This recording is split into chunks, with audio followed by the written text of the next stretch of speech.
Hello friends, today we will see one dimensional heat equation and we are going to solve that equation.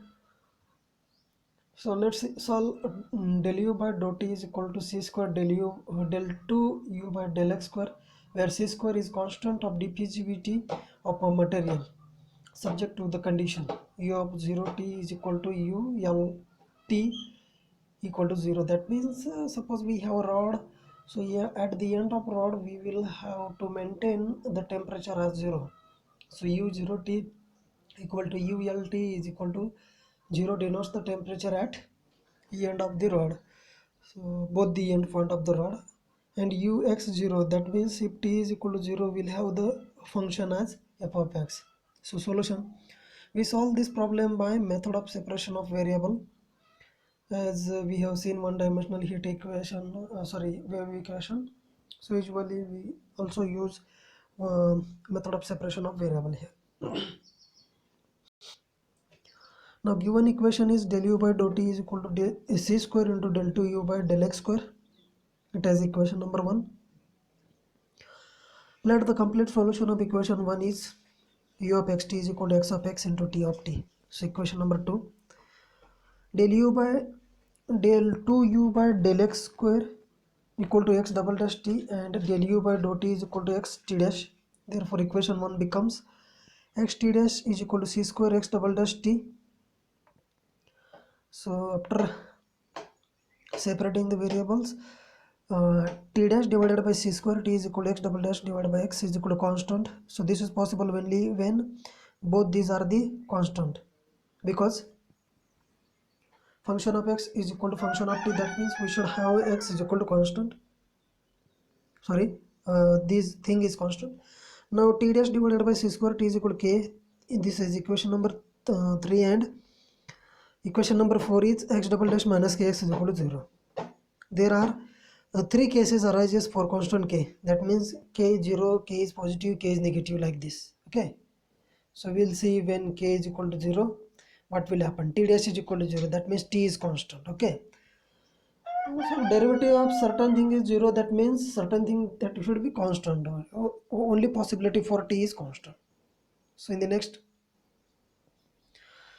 x dash is equal to c2 and x equal to c2x plus c3.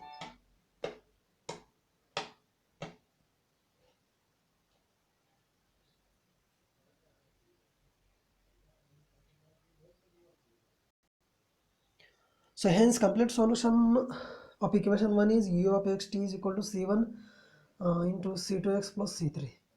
Okay, is equal to, so is the equation number 5.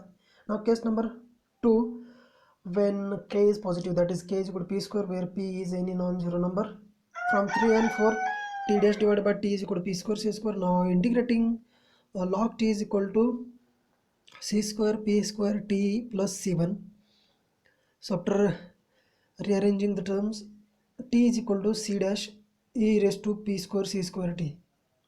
Okay, and x double dash divided by x is equal to p square will imply x double dash minus p square x is equal to 0.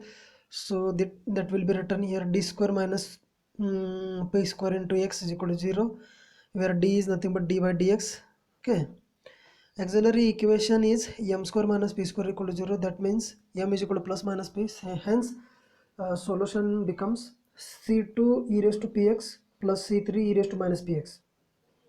Okay, hence complete solution of 1 is u of xt is equal to c dash e raised to p square c square t into c2 e raised to px plus c3 e raised to minus px. So this is equation number 6. Now case number 3 is k is negative, that is k is equal to minus p square, where p is any non-zero number. From 3 and 4 we'll have t dash divided by t is equal to minus p square c square, and log t is equal to minus p square c square into t plus log c1. Okay, so like this. In the next line I'll have to write here t is equal to c1 e raised to minus p square c square t, and x double dash plus p square x is equal to 0 will gives d dash square plus p square into x is equal to 0, where d dash is equal to d by dx, sorry, I have mistakenly written here d by dt. So this is nothing but d by dx. Auxiliary equation is given by m square plus p square is equal to 0. That means m is equal to plus minus iota p. So x is equal to c2 cos px plus c3 sin px. Hence complete solution of 1 will be u of xt is equal to c1 e raised to minus p square c square t, c2 cos px plus c3 sin px, equation number 7. Since physical nature of any heat flow equation shows by solution 7, whereas equation 5 and equation 6 vanishes. Okay, apply the initial and boundary conditions on equation 5 and 6. Okay, 5 and 6. That equation vanishes. That means we are having zero solution. So for non-zero solution, the solution 7 satisfies the conditions. So now we'll check what are that conditions and how equation 7 will satisfy the conditions. Okay, so now applying the boundary conditions, put x is equal to 0 in 7, will have u 0 t is equal to 0 is equal to c1 e raised to minus p square c square t into c2. This implies c1 into c2 e raised to minus p square c square t is equal to 0. That implies, because e raised to minus p square c square t is not 0, therefore c1 into c2 is equal to 0. That means c1 is equal to 0 or c2 is equal to 0. But c1 is not equal to 0, because if c1 is equal to 0, then uxt, that is equation number 7, is 0. Okay, for non-zero solution we must have c2 to be 0. So c1 is non-zero and c2 to be 0. Hence complete solution of 1 is reduces to uxt is equal to c1 e raised to minus p square c square t into c3 sin px. Okay, so now c1 into c3 are the c3 and c1 are the constant, so multiplying we'll have new constant a e raised to minus p square c square t into sin px. And now put x is equal to l into 7a. So this is the 7a. Now put x is equal to l, we'll have ult is equal to a into e raised to minus p square c square t into sin pl equal to 0. Now for non-zero solution we must have a is not equal to 0 and this e raised to minus p square c square t is also non-zero, so sin pl must be 0. So sin pl is equal to 0. That means pl is equal to n pi, where n is equal to 1 2 3 and so on infinity. Okay, so therefore p is equal to n pi by l, where n is equal to 1 2 3 and so on infinity. So in the next line we'll see complete solution of 1 reduces to uxt is equal to a into e raised to minus p square c square t into sin n pi n pi divided by l into x. The general solution of 1 reduces to uxt is equal to summation n is equal to 1 to infinity an into e raised to. So as this is n varies, so it have infinitely many solutions. So sum of all the solution is also solution. Hence I have written here uxt is equal to summation n is equal to 1 to infinity an e raised to minus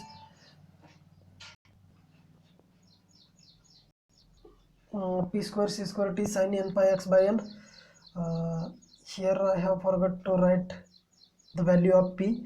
So in the next line I'd like to write here uxt is equal to summation n is equal to 1 to infinity an e raised to minus n square pi square by l square into c square t into sin n pi x by l. So this is 7c, this is 7b. Now put t is equal to 0 into 7c, we'll have ux0 is equal to f of x and is nothing but summation n is equal to 1 to infinity an e raised to 0 sin n pi x by l. Therefore f of x is equal to summation n is equal to 1 to infinity an into sin n pi x by l. So this is 7d. To find an, multiply both sides of 7d by sin n pi x m pi x by l, where m is any constant, and then integrate with respect to x between the limits x is equal to 0 to x is equal to l. So in the LHS we have integration 0 to l f of x sin m pi x by l into dx, as we have mentioned here, is equal to summation n is equal to infinity integration 0 to l an sin n pi x by l into sin m pi x by l into dx. So as in the previous problem, we have seen that if n and m coincides, the value of integration equal to l by 2, and if n and m are different, then value of the integration is 0. As we have seen, n varies and m is constant. So whenever n comes to m, then we'll have the equation summation n is equal to 1 to infinity an l by 2 m is equal to n and is equal to 0 when m is not equal to n. So in the next line, integration 0 to n f of x sin m pi x by l into dx is equal to l by 2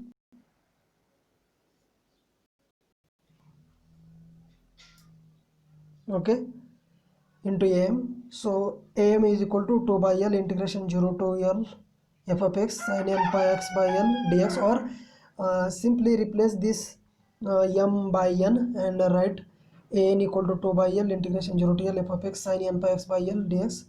So equation 7d is the general solution of one where an is given by an equal to 2 by l equal into integration 0 to l f of x sin n pi x by l into dx. So let's stop here.